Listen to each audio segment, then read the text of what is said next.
स्वागत है आप सभी का जेकेबी न्यूज में। मैं हूं आपके साथ तराना हयात।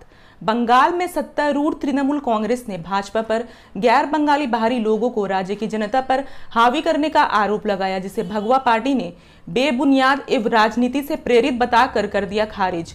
तृणमूल के वरिष्ठ नेता एवं मंत्री ब्रत्य बसु ने संवाददाता सम्मेलन में कहा कि भाजपा बंगाली विरोधी है और यही वजह है कि 2014 से केंद्र में सत्तारूढ़ इस पार्टी ने केंद्रीय मंत्रिमंडल में किसी भी बंगाली को शामिल नहीं किया।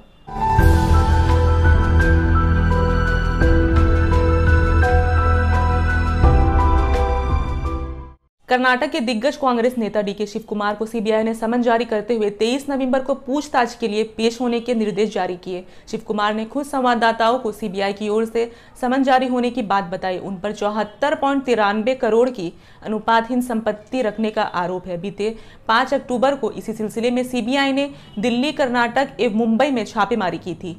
कोलकाता के कई सिंगल स्क्रीन सिनेमा के मालिकों ने दर्शकों की कम संख्या का हवाला देते हुए उन्हें दोबारा बंद करने एवं स्थिति में सुधार होने तक इंतजार करने का लिया निर्णय। महानगर के एक अन्य प्रसिद्ध सिंगल स्क्रीन थिएटर मेनोका के प्रबंधन ने भी घोषणा की कि कम दर्शकों के कारण वो शो स्थगित कर देगा। नारकोटिक्स कंट्रोल ब्यूरो ने कॉमेडियन भारती सिंह के प्रोडक्शन ऑफिस एवं घर से 86.5 ग्राम गांजा बरामद होने के बाद उन्हें हिरासत में ले लिया। एनसीबी ने बताया कि भारती एवं उनके पति हर्ष लिम्बाचिया ने गांजे का सेवन करने की बात स्वीकार की है। 2019 वर्ल्ड कप के लिए भारतीय टीम चुनने वाले चयनकर्ताओं में से एक पूर्व क्रिकेटर देवांग गांधी ने कहा कि अंबाती रायडू को टीम से बाहर रखने का फैसला गलत था। उन्होंने कहा, उस समय हमें लगा कि हमने सही संयोजन बनाया है, लेकिन बाद में हमने महसूस किया कि रायडू की उपस्थिति से मदद मिल सकती थी।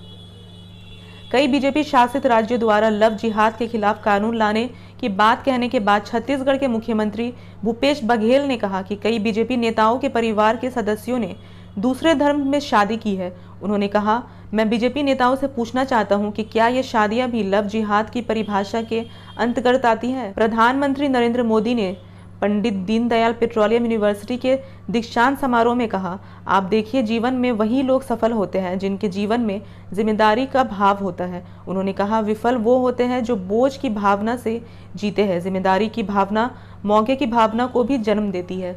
गृह मंत्री अमित शाह के चेन्नई दौरे से पहले डीएमके के निलंबित नेता एवं पूर्व सांसद केपी रामलिंगम बीजेपी में शामिल हो गए। उन्होंने कहा, मेरे एमके अलागिरी से घनिष्ठ संबंध है और मैं उन्हें बीजेपी में लाने की कोशिश करूंगा। दिल्ली के एलएसआर कॉलेज ने 19 वर्षीय छात्र की आत्महत्या करने के बाद कुछ कोर्सेज की फीस को कम करने की घोषणा की। छात्रों को लैपटॉप देने के लिए कमेटी गठित करने एवं दूसरे वर्ष के कुछ छात्रों को हॉस्टल में रहने की अनुमति देने की घोषणा हुई।